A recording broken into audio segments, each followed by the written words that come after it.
There was still nothing on her social media either. Josh tried to get back into some semblance of his routine, but there was nothing to unpack. His luggage was still in transit somewhere. He fell asleep almost instantly on the couch, with Munch dozing on his chest, after he tried to find something to watch on Netflix. Tori and Derek had gone out to enjoy the rest of their Saturday, even though Tori kept saying she was worried about Amelia. Josh had only meant to close his eyes for a few minutes, listening to a boring documentary drone on like a lullaby, but he couldn't stay asleep for long. He woke up several times, starting with a jolt, imagining that his phone had gone off in his hand, but it had only been a phantom ring. So every time he jolted awake, he'd scroll through Netflix, only to fall asleep again. Sorry. Netflix was pushing true crime documentaries and terrible reality TV shows at him, since Amelia used his account and loved both of these genres, sometimes swinging rapidly between them. To go from a woman crying in front of a camera, talking about how beautiful her daughter was before she was murdered, to a house full of beautiful 20-somethings screaming at one another about who slept with who, was emotional whiplash that Josh could hardly understand. Maybe it was because Amelia liked people, enjoyed learning about how they thought or how they expressed themselves. She liked watching people tell their stories, opening up some raw parts of their soul in front of a camera and spill something that they might not have intended to. The deconstruction of a person on screen. Josh wasn't a fan of either genre, but he hardly spoke up about it, even if Amelia would look over at him in the middle of particularly gruesome episodes about a child killer and ask, "Is this too much of a bummer?" He'd always say no. He'd always lie for her. As he dozed, he couldn't help but remember seeing her that last time, and she stormed off, her blonde hair catching the light as he called out to her, "Amelia, Amelia, come back." He hated to admit it, but it felt like she was pushing him, even in his memory of her. She ignored him now, just as she did then. Even in his dreams, she taunted him by pretending he didn't exist. He was a ghost. The third time, he jolted awake. It was dark outside already. Josh checked his phone reflexively, like it had become glued to his hand. But still, his text to Amelia from last night was unread. He felt terrible. His head hurt. His skin felt hot and cold at the same time. Even his eyes pounded like a DJ was blowing up the club. When Derek came home alone later that night, Josh knew something was wrong. His stomach churned with a queasy discomfort, and it wasn't because Derek had picked up some dinner for them at the worst Chinese takeout place in North Park. They couldn't be picky. It was the cheapest. It was because Derek asked. Still no word? That meant Amelia hadn't contacted Tori yet. Somehow, that was worse than not contacting Josh. Amelia and Tori were friends. If Amelia wasn't even talking to her, that meant something was wrong. That something happened to her. No, Josh said. He sat up from his prone position on the couch, making Munch open one eye from his perch on the mountain of Derek's clothes. Josh massaged his eye sockets with the heel of his hands. He could feel Derek watching him as he unpacked the takeout dinner. Already, the apartment was starting to smell like grease and egg. Normally, Josh wouldn't have minded, but it was making him sick. "What do you want to do?" Derek asked, nudging his glasses up his nose. "Shouldn't we call her parents, or tell the police?" "I don't know how to get in touch with her parents," Josh said. "It's not like I have their contact on my phone." He checked. He didn't. But why would he? He'd never met them. "Well, someone's got to tell them that she didn't come back with you," said Derek. Josh checked his phone one last time, just in case, finding nothing before he threw it across the couch, defeatedly. The police? What would they even do? Go to Italy? I don't know. Maybe they've got some kind of cop network thing where they can ring up a buddy in Rome who can do them a favor. I don't know how cops work. Or maybe they call the FBI. At least, that's how it is on TV. The FBI? She hasn't even been gone that long. You don't need to wait 24 hours or whatever to report a person missing.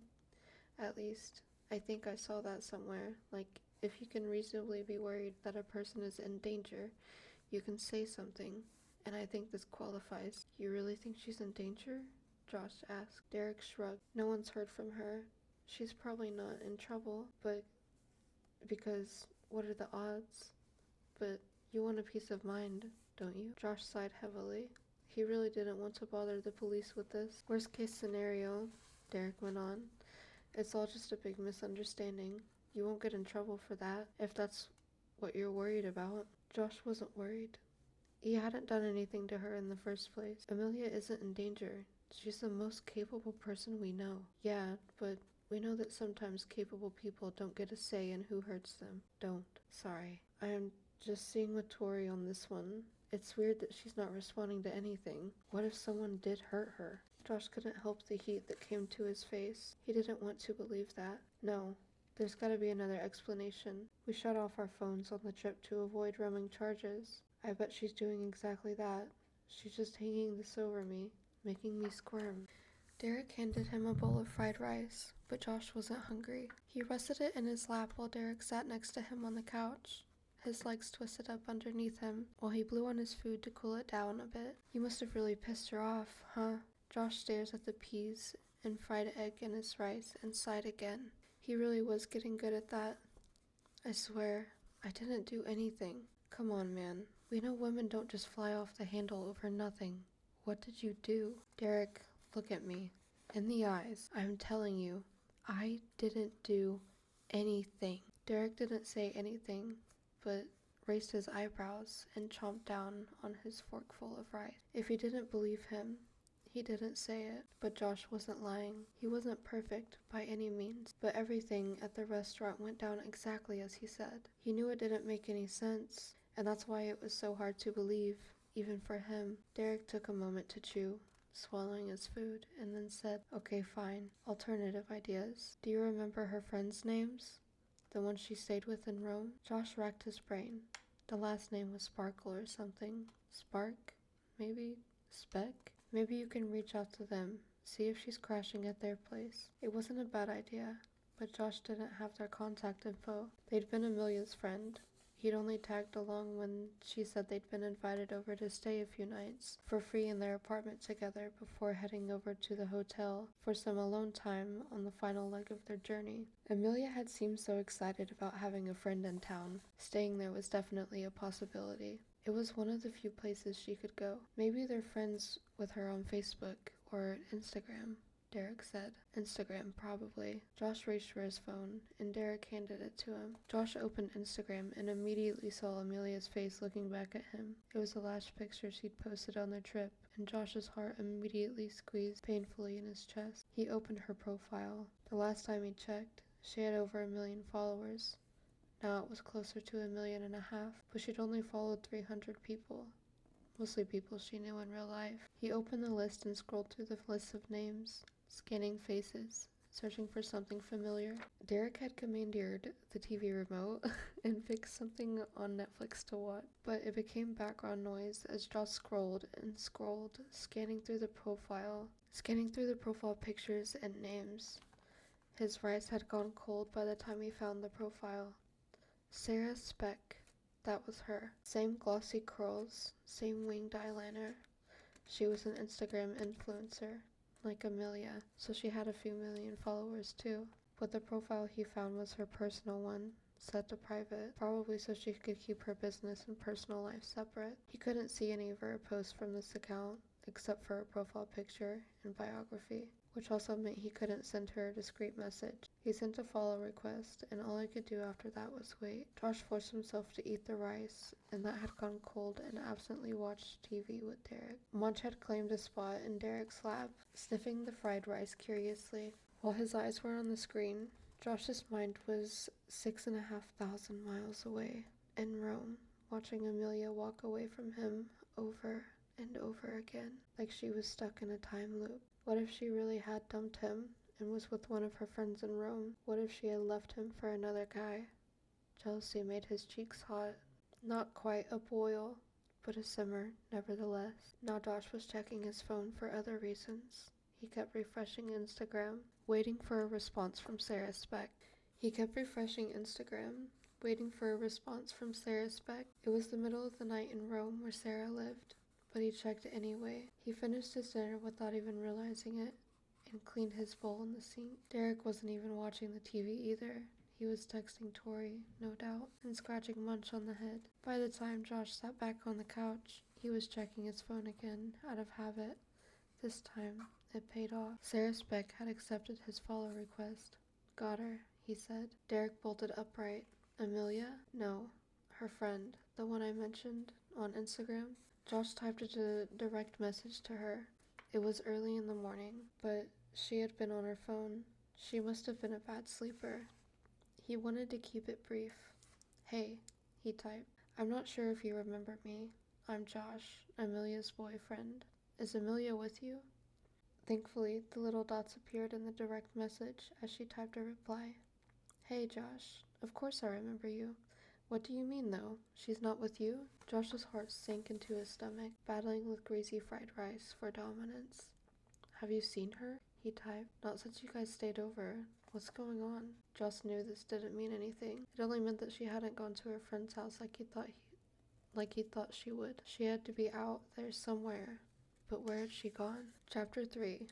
Josh. Monday rolled around, and the time for speculation had come and gone. Amelia wasn't answering text or calls on her phone or posting on social media. Derek wanted to be the optimist, reminding them of Amelia's free-spiritedness, but Tori, being the only girl in the situation, as she constantly reminded both of them, was on the verge of panic, and no one knew how to contact Amelia's family. Josh still wasn't sure what they could do about it, but something had to be done, and his options were becoming limited. Even so, Josh didn't want to sit around at the apartment all day worrying if he didn't go to school. Then, Amelia's disappearance would feel real.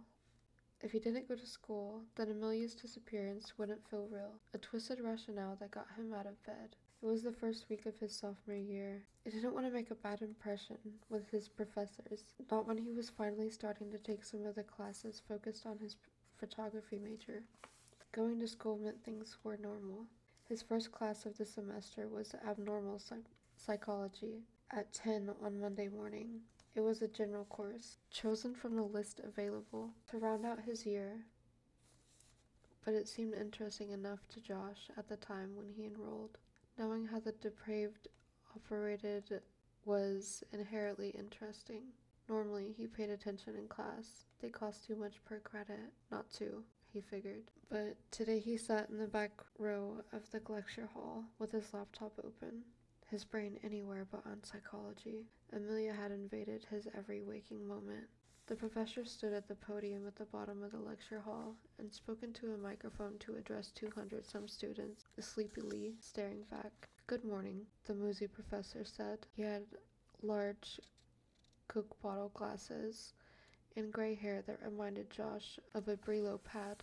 My name is Dr. Brumble. Welcome to Abnormal Psychology. Seeing it's the first class of the year, I wanted to address you all and welcome you to the semester ahead. As most of you are aware, this is a general course, touching on the basic concepts in my field. My teaching assistant here, where are you? Yes, my teaching assistant, Reese Sanchez, will be your first point of contact about the material you go over on my syllabus. Josh looked up politely from his computer screen at the TA. He thought the name had sounded familiar. Seeing him only confirmed it. Josh would recognize that mop of caramel-colored curls a mile away. Reese was a senior now, but when Josh met him, he'd be a junior. The last time they spoke, Sanchez had been flirting with Amelia at a party thrown by one of his frat brothers. I'm so sorry. He was the type of guy Josh hated. Handsome, smart, and rich, based on the Rolex that caught the light from the lecture hall. Sanchez flashed an easy smile at the giggling girls sitting in the front row. Josh rolled his eyes. He knew he wasn't going to coast by in this class, thanks to Sanchez. He still didn't forgive him for cornering Amelia at that party. He remembered it like it was yesterday. He'd gone to the bathroom, having had one too many beers, only to come back to find Amelia missing from the spot on the couch they'd claimed for themselves in the throng of the party. He'd searched everywhere for her, finally spotting her blonde hair obscured by Sanchez's red polo shirt, his arm propping himself up on a wall and simultaneously blocking Amelia's exit. Josh felt strong when he yanked Sanchez back, making him stumble, but giving Amelia some space. Her wide eyes darted between them and Sanchez. He smiled sleepily. Her wide eyes darted between them as Sanchez had smiled sleepily at him. "Hey, man," Sanchez slurred. "Easy there." His breath stank of tequila. Immediately, Josh's face was on fire. He was drunk too, and knew it, but he'd had enough presence of mind to back off. He put up his hands in a show of courtesy. He shouldn't have touched him, but Sanchez didn't seem to care. "That's your girl?" Sanchez had asked, wobbling his head. Josh and Amelia had only just started dating. He wasn't sure how she wanted him to answer, so he said what his drunk heart told him to. "Yeah, she is." Amelia took him by the hand and smiled at Josh. "Let's go." "Nice meeting you, Reese Sanchez." She said his full name, a habit Josh later learned was a quirk of hers. It was like she was putting a face to the name, a name to the face. She often called him Josh Reuter. Josh Reuter? I don't know. Like it was one full name of its own, like Cher or Beyonce. He loved the way she said it. While Sanchez introduced himself to the lecture hall, going over the syllabus for the semester, Josh returned to his computer screen. His thoughts continued to circle around Amelia. He expected to see an update from her accounts online, some sign that she was active, but all her accounts remained unchanged since he'd last seen them. The last time her blog had been updated was a week ago. Her blog, Amelia Eats, was her claim to fame. She had started it a year before, covering food and lifestyle. Naturally, comparisons were drawn to her style and technique. She wrote like Anthony Bourdain, skillfully crafting articles about little-known eateries and restaurants in towns and down the West Coast, and finally, culturally significant hideouts that saw a boom in customers when she wrote about them. It helped that she was beautiful and brilliant and funny. Other guys might have been intimidated by her. She went viral. You could see why. She had great taste, often breaking down the complexities of a dish into simple, approachable ways that made people fall in love with food again. Even if it was just about the little cafe down the street that made a good sandwich, she could write about a blueberry and a reader would think it was made of gold. Not just online foodies noticed. Major publications did too. Vogue featured her in an article about up-and-coming influencers, which skyrocketed her following. People paid attention to what she wore, where she ate, who she was with. She was making a real name for herself. Josh scrolled through her blog, almost hearing her voice as he skimmed the last article she'd written. It was about a gelato shop they'd visited together, Centro Storico in Rome. She was more adventurous, encouraging him to try pistachio flavor that he had been reluctant to taste. He liked it more than he thought he would. Who would have expected a layer of saltiness to be so welcome in a dessert? She'd given him a knowing smile and said, "See, you have to trust me." He'd do anything for that smile. Amelia had worked hard to make a name for herself as an influencer, even though she hated the term. He remembered her laughing about the job title listed on a convention VIP badge when she was asked to speak at a YouTube convention, the place where she'd first met other creators like Sarah Speck. Content creator, Amelia had said. That sounds so pretentious. What does that even mean? Content. Please, I write. The concept of content creation makes me feel like a machine. But it made her money. Lots of money. Advertisers loved her. Brands were eager to work with her. She was entirely real, and that was hard to come by online. Where the whole world looked fake, she wasn't. Money didn't lie. She paid for their Rome trip with it. Josh knew a few people who would kill for her kind of audience. But it also meant that she was always on her phone, whether it was because she was responding to comments, uploading a story to Instagram, or recording a video for her YouTube channel. She was always online, even if she was at the gym or in the bathroom. So then why wasn't she texting anyone back?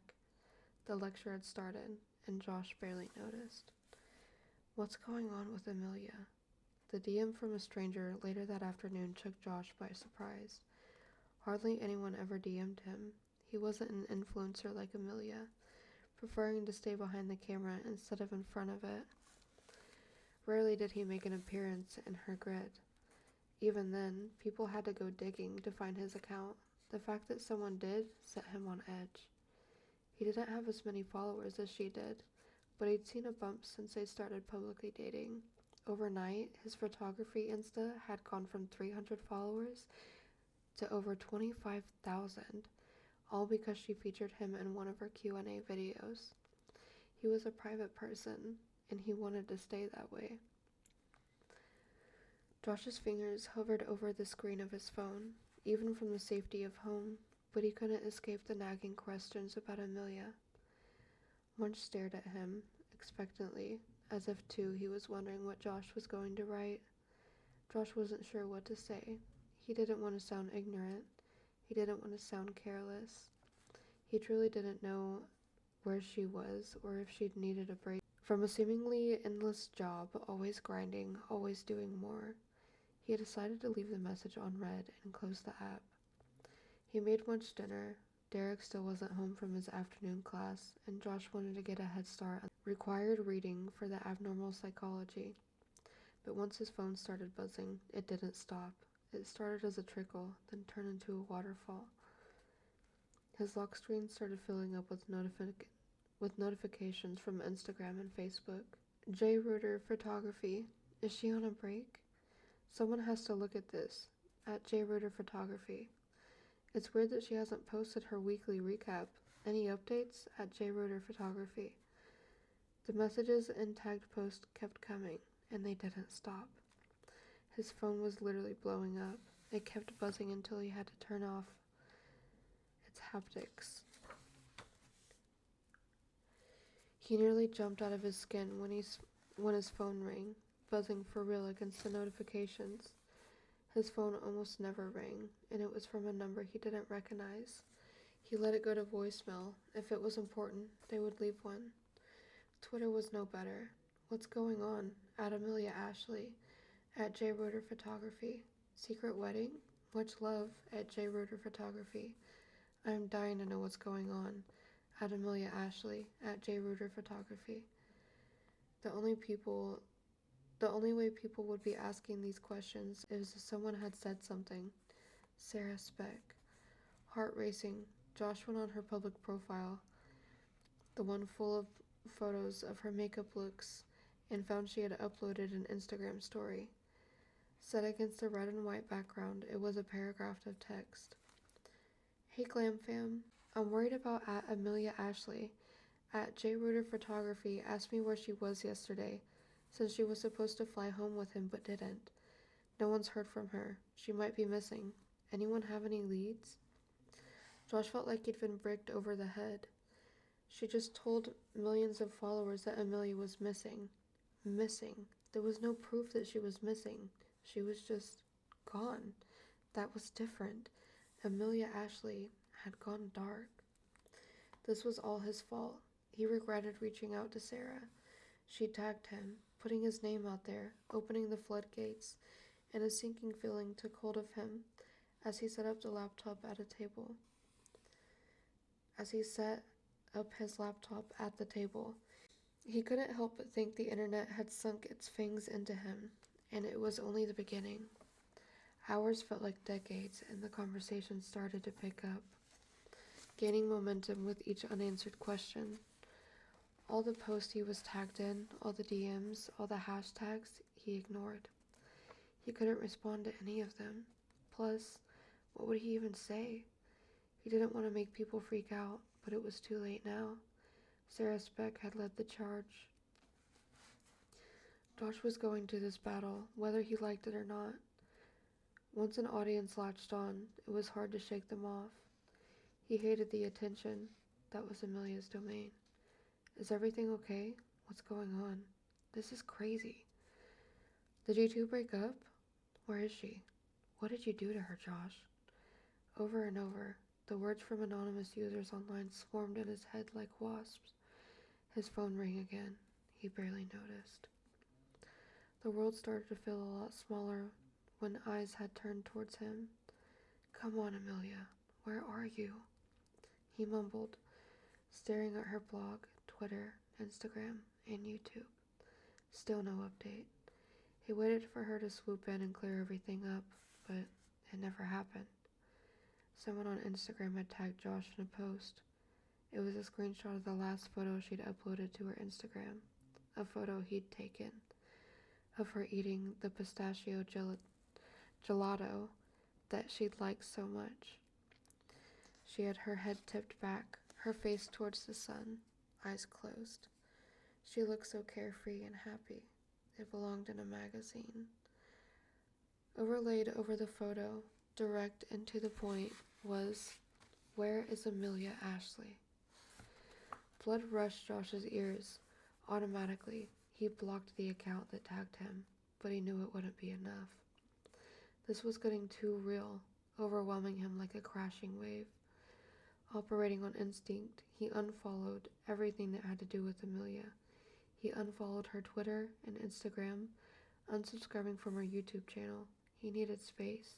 He needed distance. He couldn't breathe. It backfired. Almost instantly, one person noticed. It started an entire avalanche of screenshots of his activity. He'd messed up. Badly. Why is Josh unfollowing her accounts? Where is Josh? Hello? Josh? What's going on? Hashtag where is Amelia Ashley? Hashtag what happened to Amelia Ashley? He navigated to his settings and deactivated all his accounts. His phone immediately went quiet. Peace. Finally. He held his head in his hands, able to breathe again after what felt like someone had been holding a pillow over his face, and he nearly jumped out of his skin when his phone rang again. Third time, 2 voicemails. Automatically, he answered. Mr. Josh Reuter? The voice on the other end asked. Who's calling? This is the San Diego Police Department. When would be a good time for you to come in for some questions? Chapter 4. Harper. Where is Amelia Ashley? The first time Harper Delgado saw the post, she scrolled past it. It didn't even register in her brain that it was something worth paying attention to. On the rest of her feed, it looked like an ad, and the question faded in the background as she continued to scroll while she took the bus to her house in Vallecino Park. The man sitting next to her shifted and spread his legs, forcing Harper to wedge herself closer against the cold metal wall. Her exposed knee touched something sticky, and she regretted wearing shorts today. It had been a long day at school. She was starting sophomore year at San Diego State, and already she felt the weight of coursework bearing down on her. Scrolling mindlessly through Instagram was the one place where she could shut her brain off, veg for a few moments before, inevitably, she had to get back to reality. The second time she scrolled past the post, it was shared again, but this time from a different person on her feed. The repetition made her pause. This wasn't an ad. This was different. This post had been shared by one of her old high school friends. Now, Harper's interest was piqued. The caption below it said, "Spread the word. Hashtag where is Amanda Ashley?" She googled the name Amanda Ashley. Instantly, a bunch of hits came up for the pretty blonde she saw in the post. But there weren't any recent news articles about her.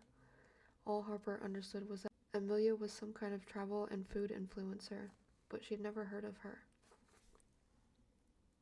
Harper mostly followed pet Instagram accounts and climate activist profiles, often facilitating between climate change, anxiety, and cute puppy videos, like a pendulum.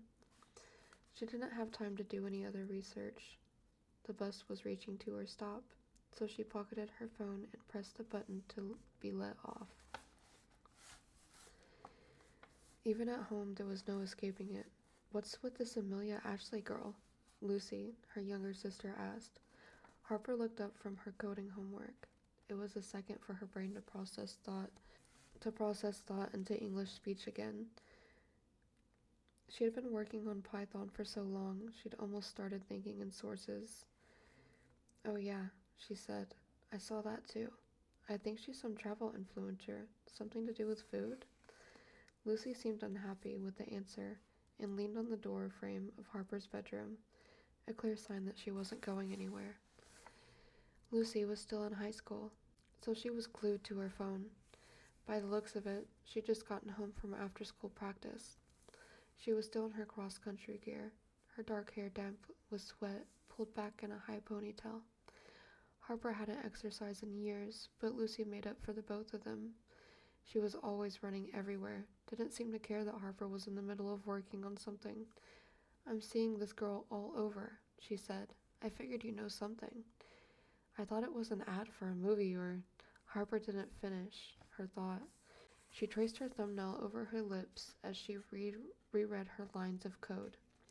"Me too, but a ton of my friends were talking about it. I figured since you're the resident techie, always online and stuff, you'd know what it was about."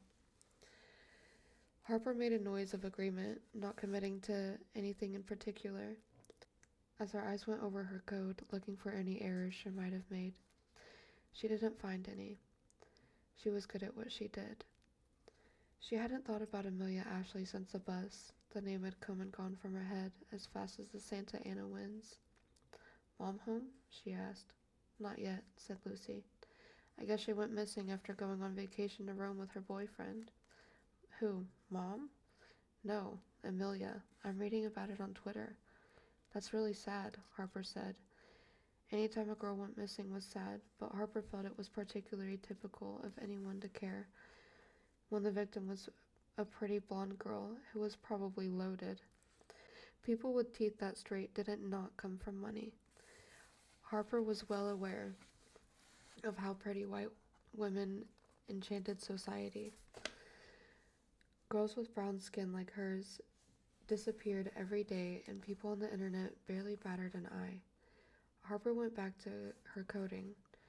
Classes had just started, and already she felt like she was swimming into due dates. She was dating this dude who unfollowed all her accounts right after she went missing, acting super suspicious. Crazy sad. I hope they find her okay. Crazy, Harper said, only half listening. "Lucy, can't you see I'm working?" "Yeah, geez. Sorry for bothering you." Lucy threw up her hands and disappeared down the hall. Harper sighed and tried to focus on the lines of code in front of her, but the universe was hell-bent on causing more distractions. Her own phone buzzed with a text. This time it was from her client. "Is it ready yet?" Harper sighed. She unlocked her screen and typed back, "No, but an extra 500 I can get it to you by this evening." The text bubble appeared, then disappeared, then reappeared again as her client figured out what to say. Harper waited. "Fine." Harper smiled. She had figured out a way to put her talents to good use. She was good with computers and made a few extra dollars on the side by doing some not-so-legal coding for clients who were willing to pay. This client in particular was asking for her to do his homework for him at San Diego State. She wasn't above charging him for more of his services. If he was willing to cheat, he could pay for it. Harper knew what she was doing was wrong, but it paid the bills and took care of her family. Harper was about to set her phone down when it started to vibrate. A different number was calling, one she didn't know. If she wasn't in the business of doing homework for strangers for a living, she would have let it go to voicemail, but she answered. A breathy, high-pitched voice was on the other end.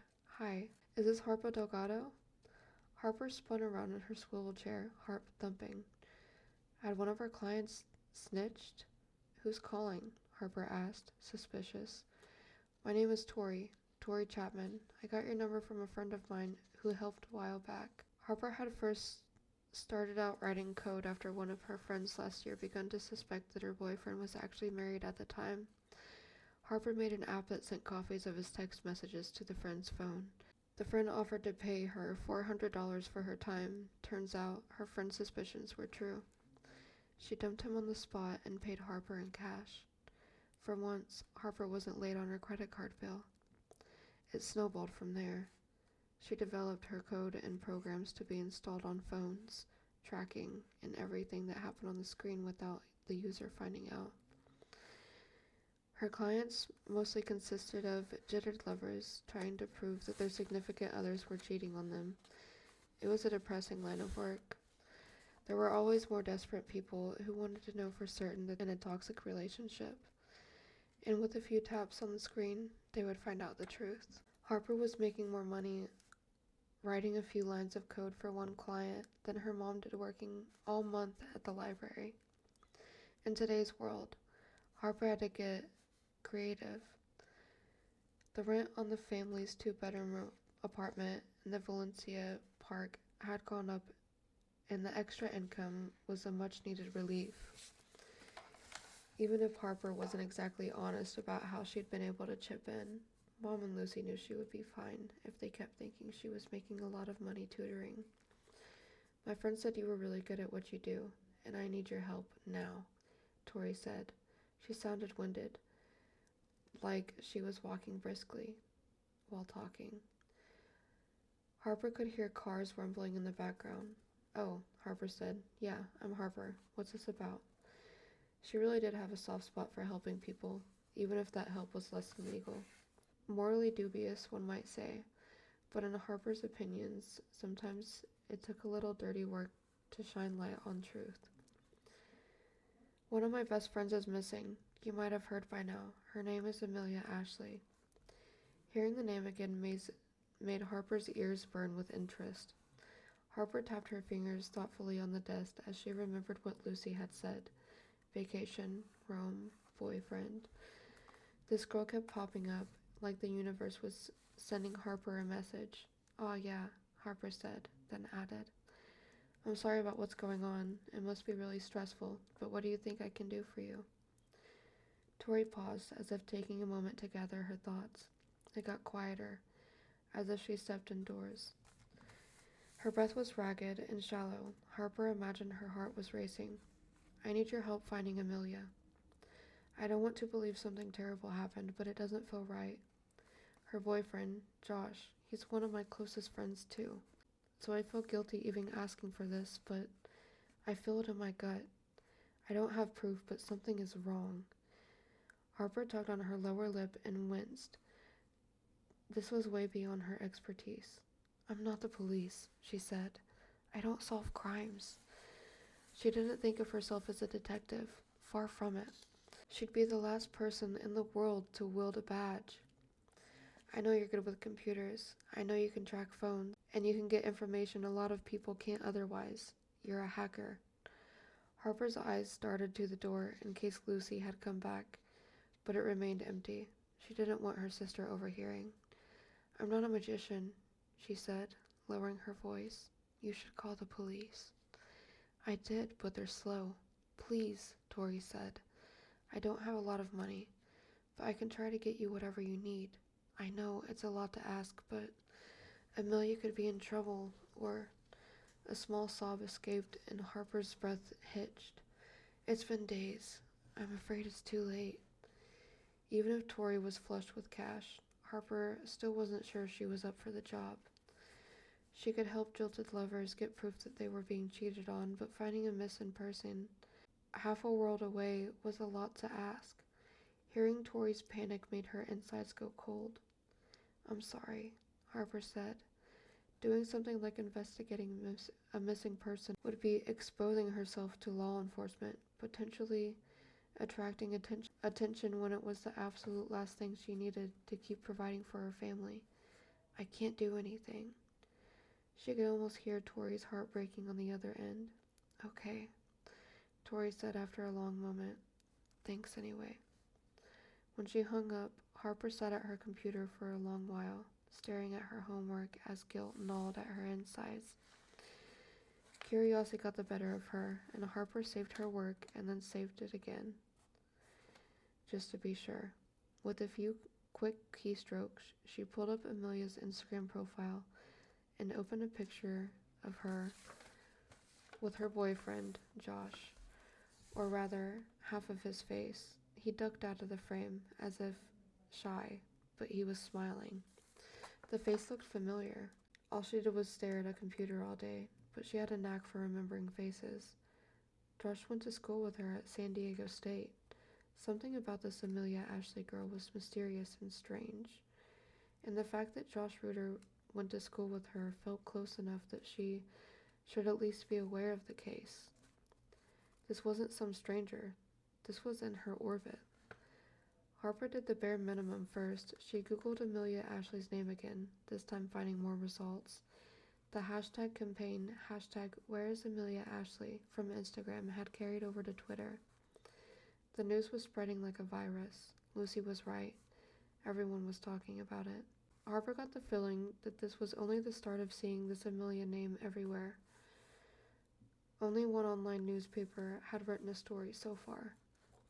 Amelia Ashley, beloved YouTube and Instagram influencer, missing? Harper skimmed at the article. Food blogger, wannabe Anthony Bourdain, devoted following, blah blah blah. She got the picture. She knew it was none of her business, but she couldn't help that her curiosity had been put into a strange hold. Harper saved her work for a third time and put her computer to sleep, then padded into the kitchen. She found Lucy making some cinnamon butter toast, her signature, lazy person churros, as she called them, while the TV was on in the living room. Is the dude she dated being questioned? That Josh guy? Harper asked. Lucy shrugged, scraping the butter over the toast. Probably right. I don't know. Harper went onto the fridge and took out a small bottle of orange juice. Interested now? Lucy asked, a spark in her eye. Maybe. Not like I can do anything about it, though. It's just weird is all. Why do you think it's weird? Harper took a swig of orange juice and switched it around in her mouth for a moment before answering. I go to school with the guy. Lucy's eyebrows shot up. No way. Yeah, he's in my abnormal psychology class. He sits in the back row behind me. 6 degrees of separation. You're practically famous, Lucy said sarcastically. Harper swatted the air by Lucy's arm, and Lucy cried, Hey, watch my trash churros. It's not about me, Harper said. I'm just saying, it's weird. I remember seeing him in class today. She shrugged. He seemed normal, like, not even worried. Oh, creepy. Like, total psychopath vibes? No, more like oblivious vibes. You'd think if someone made their girlfriend disappear, they wouldn't be acting so normal. Lucy took a bite out of the corner of her toast. That's the perfect cover though, right? Play the dumb boyfriend who has no idea where his poor innocent girlfriend went? Yeah, maybe, Harper said, then took another swig of orange juice. Her conversation with Tori still rang in her head. Something about it was just weird, that's all.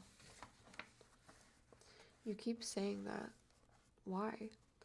Harper wasn't sure how to tell the truth, especially about the call with Tori. A lot of people are worried about her. Lucy screwed up her face, her cheeks full of toast, as she hissed out a laugh. Is that a crime now? No, but she trailed off, staring at the magnets on the fridge, lost in thought. Something tugged at her heartstrings. There was a lot of injustice out in the world. Not knowing what happened to a loved one was probably one of the worst feelings in the universe. She stared at Lucy for a long moment as she leaned over the counter, idly watching the TV and nibbling on a corner of her toast. Without another word, Harper left Lucy in the kitchen and went back to her room. She called Tori, who picked up almost immediately. I don't want your money, Harper said, talking quickly before she could change her mind. And I can't promise anything, but I can promise I'll do some digging. It won't hurt to look around. Send me everything you have about Amelia. Chapter 5. Josh. Josh waited alone in the interrogation room, really. He understood the game here. They'd made no attempt to disguise the camera blinking anyway, pointing in his direction from an upper corner of the room. He'd agreed to come in for some questions, and this was the only place to do it. The officer who greeted him at the reception desk when he first walked into the police station 10 minutes before his scheduled appointment with the detective asked him if he wanted anything to drink. He'd asked for water. Condensation had started to sweat on the outside of the paper cup, and by the time the door to the interview room opened and the detective walked in an hour later, the condensation had turned into a puddle, making the paper soft. Hey, Josh, the detective said, closing the door behind her. Thank you so much for waiting. The coffee machine is my nemesis. Josh didn't want to seem rude. He hadn't expected a female detective. She could have been his mother's age. With brown hair pushed back from her forehead with a headband. The headband was an odd choice in his opinion. He hadn't expected a detective to wear one. It was the kind you might find in a pharmacy, cheap and practical, but it made her look girlish, despite her power suit and sensible heels. She smiled at him, the creases around her eyes deepening when she did, and he, of course, smiled back. He half stood out of his chair and shook her hand. Yes, hi, he said. Detective? Hindmarsh, but please, call me Catherine. Her eyes flickered down at his hand for a moment before she smiled wider. She was attractive for an older woman. Not that Josh was interested. He just noticed those kind of things. Please, get comfortable. That won't take long. I promise. Just a couple of routine questions. Dotting some T's, crossing some I's, as they say. Josh smiled at her joke, though he didn't find it particularly funny. He wanted to appear good-natured, despite how his insides were rolling with his nerves. He knew how this looked. He knew what might happen next, and he tried to put his best foot forward. I get it completely. No trouble at all. Do you have any update on Amelia? Detective Hindmarsh set a large legal pad down on the metal table between them and leaned back in her chair. She readjusted the headband and sighed. Unfortunately not. We're actually having some more trouble than we thought on that front. Josh moved to ask why, but she continued. International cases and the like can be a little slow going. You understand. We just have a few questions to ask. Of course, anything I can do to help. Thank you so much. She has nice brown eyes. And Josh felt more at ease. So, from what I understand, you were dating Amelia. Yeah, for a while now. You two were exclusive? Entirely. We're not really into anyone else. Awesome. You two decided to take a trip together. Tell me about that. Josh cleared his throat. Yeah. She loves to travel, and well, we found the trip of a lifetime. We booked tickets to Europe, planning to stay for 2 weeks, seeing the sights, Paris, Rome, the works. Like Roman holiday, Detective Hindmarsh said, midway through taking notes. Yes, exactly. Hindmarsh smiled at that. And Rome was the last place you saw her, correct? What was the name of the hotel you stayed at? Or maybe an Airbnb? Hotel Artemide. I've got the address on my phone if you need it. That's great. Yes, please. Josh pulled out his phone and opened up the text conversations with Amelia, displaying the address of the hotel for her to copy down. And do you have a phone number with that? She asked. I don't. Sorry. Amelia did all the planning. She bought the tickets. She organized the trip. No worries. We can Google it, she wrote quickly, her handwriting a scribble across the page. Between pauses in the conversation, the only sound in the room was the pen scratching on the paper. Tell me more about your itinerary. You had no idea she would not decide. You had no idea she would decide not to come home with you? Josh shook his head. No. She bought us both round-trip tickets. To think she'd leave me, it was a surprise, but I trusted her that she knew what she was doing. And you decided to come home without her? Josh knew the question was coming. Yes, I didn't want to miss the flight. I wasn't sure what else to do, so I left. Detective Hinsmarsh hummed thoughtfully as she wrote, nodding all the while. So, when was the last time you saw Amelia? Do you have an exact time, place? Yes, actually. We had a lunch reservation at this restaurant called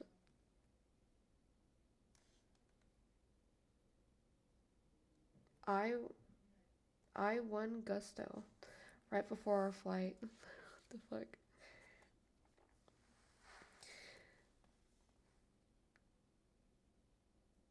She wanted to get one last bite of food in Rome before we were going to fly back together.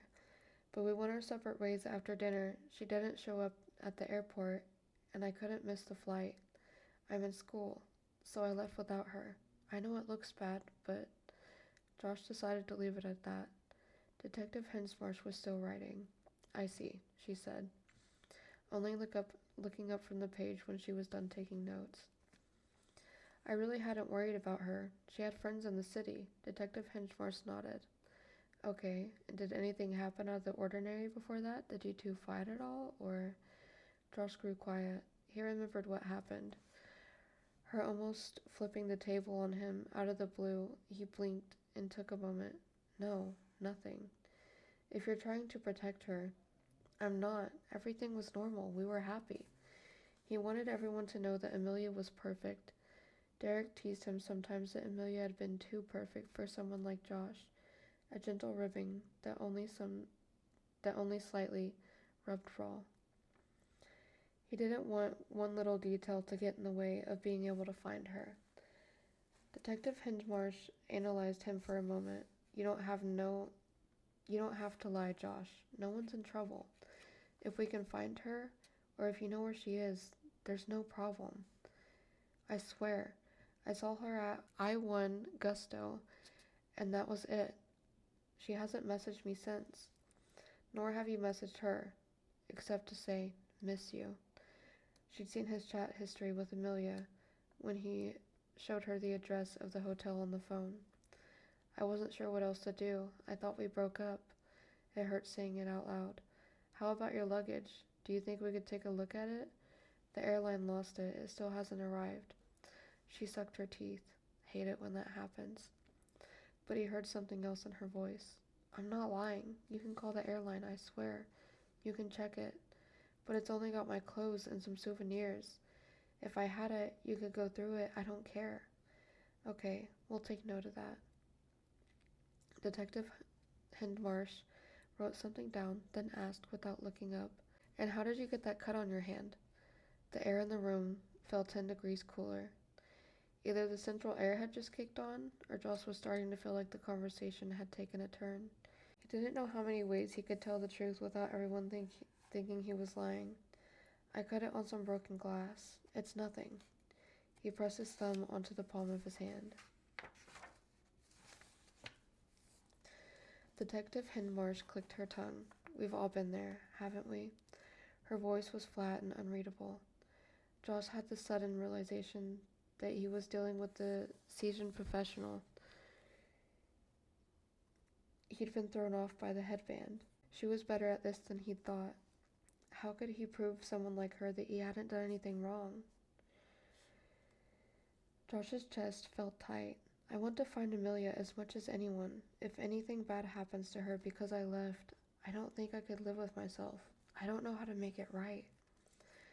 Well, you've been extraordinarily helpful so far. We'll check in with the hotel, see if they got any information we can use. Your timeline really puts things into perspective. Josh chewed on his words before he asked them, Do you think I had something to do with her disappearance? The question hung in the air for a beat, like a cloud of smoke that neither of them could bat away. Josh's heart thudding painfully in his chest. Finally, Detective Henmarsh smiled again, bringing back that charm. Thanks for coming in today, Mr. Reuter. We'll be in touch. Josh knew he was in deep shit. He took a moment to breathe and gather his thoughts. The afternoon sun was warm and peaceful, the exact opposite of Josh's inner turmoil. He felt jumped and frightened, mostly at the idea that the police were watching him from the windows of the precinct. He needed to be calm, normal. But how could he possibly convince people of the truth when all they saw was the boyfriend of the missing girl, the only person to see her last? He felt like he was going crazy. How could this be happening? As he walked on the sidewalk, he kept his head low and his eyes down. He texted Amelia. They think I had something to do with you being gone, Amelia. This isn't funny. Please, please call me. He hit send, and like his previous text, it went unread. His insides churned. If she really had run off with someone to make him jealous, or she wanted him to come crawling back to her on his hands and knees, this had gone too far. But what if someone had taken her? He should have run after her. He should have protected her. Instead, he thought he'd been doing the right thing, letting her have her space. He'd learned the hard way that girls needed breathing room. His stomach churned. He needed to be smart about this. He needed to stay cool and collected. His whole life was on the line now. The moment Josh got home, he closed the door behind him and slid to the floor. There was no oxygen in the room. Everything felt too close. His skin was too tight on his body. He needed to think, but all his mind could do was race, and he couldn't keep up. It felt like he was being dragged behind a moving truck, choking on dust and dirt, forced to move along the ride. He didn't get off the floor in the entryway for some time. Only when Munch waddled over demanding food did he move. Even then, as he scooped food into Munch's bowl, Amelia's laugh chimed in his memory. How was he going to get out of this? As soon as he could, Josh called Hotel Artemide and asked to speak to someone who could help. The receptionist spoke broken English, and Josh didn't know any Italian, so the conversation was short. The only word he knew in Italian was grazie, thank you. But no one had seen or heard from Amelia since that day.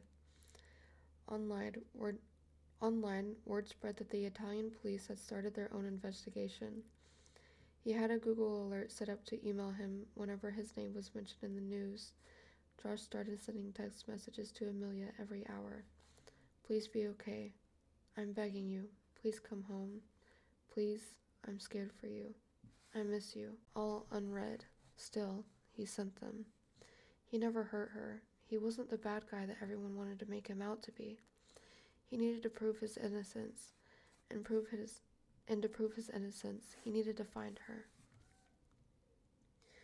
The next day, a knock at the door felt like a slap in the face.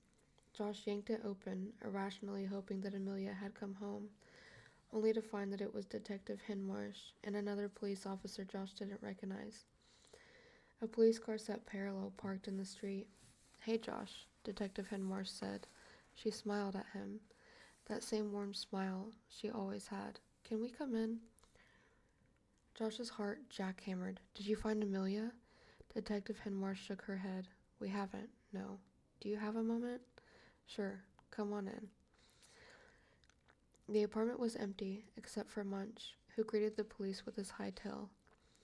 He rubbed against Detective Hinmarsh's legs, leaving a streak of fur on her pants in his wake. Sorry about him. He likes you. No problem at all. Cute cat. This won't take long. We just wanted to ask you some questions, and maybe if you're willing, we could take a look at your room. Do you have a warrant? Do we need one? Josh's heart was in his throat, choking him. No, anything I can do to help. Anything I can do to not look guilty, he thought. He gestured deeper into the apartment. Please.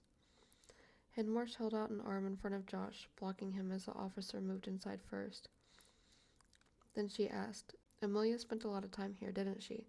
Maybe she left something behind? She slept over a lot, yeah, but she didn't live here. She's got an apartment a few blocks away. I'm not sure what will be helpful here. Anything at this point, really, is better than nothing. We're starting off on our heels here a bit. Detective Hinmarsh smiled again, brightly, like she was chatting with a friend. Josh knew this was a bad idea, but turning them away would look like he had something to hide, and he wanted to appear helpful. To be helpful. He loved Amelia so much, it was making him crazy enough to let police search his place. He told the officer where his bedroom was. Jack and Detective Henmarsh stayed just outside the doorway, watching him from the hall. Josh had no idea what he'd be looking for. Have the Italian police helped out at all? Josh asked. Detective Henmarsh seemed surprised he knew about that. They haven't yet, but we're remaining optimistic. The police officer didn't touch Josh's things, but he looked around with the keen eye of someone looking for anything out of the ordinary. Josh wished he'd made his bed today. He looked like a slob. He wasn't sure what they were hoping to find, but if it could help rule him out as a suspect, it would be a start. Proving his innocence means that they could focus on the real mystery. You're a good student, Josh?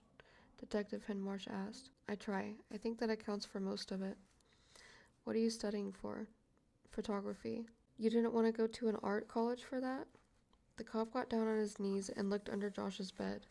All he could find was a sock that escaped the laundry basket. San Diego State just worked for me. I like it a lot. Made a lot of friends. Detective Henmarsh said, You seem like a popular guy, if you don't mind me saying. Do you go to parties? Josh hardly saw how that was relevant. The beat cop had opened his closet and turned on the light. Sometimes. I'm not a total shut-in. Are you looking for anything in particular? He switched his focus to the officer by his closet. It was empty. Taking a quick look, nothing to worry about. Just doing our job, Henmarsh said. The beat cop didn't seem to find what he was looking for. He shut off the closet light, closed the door, and shook his head. Detective Henmarsh clapped her hands. All right then, if you find anything that you might think could help us find Amelia, let me know. Detective Henmarsh gave Josh her card, her name printed in neat block letters with her phone number and email. He hadn't expected that they would be leaving so quickly. Josh showed them the door, Munch begging for more food all the while. And just as Josh opened the door for them to go out, an unmarked van pulled up and blocked the police car in. Josh's gaze made the detective and the officer notice. A man in a t-shirt and board shorts got out of the driver's seat, clutching a clipboard, and moved to the back of the van. He brought something out that made Josh's heart sink. Josh Reuter? The guy asked. He pronounced his name like Rudder. Yeah, that's mine. It was lost luggage from the trip, delivery, at literally the worst time. Detective Henmarsh looked at the luggage, obviously noting the airline's bag tag wrapped around the handle. Say, Josh, how about we continue this back at the station and bring this along? That is the end of Chapter 5. I hope that you guys enjoyed the stream tonight. Does everyone want some kisses from Mommy before I go? Yeah. You all have been such good boys, staying for the whole story. I hope you're enjoying it. I hope you have a wonderful night. Good night and sleep well.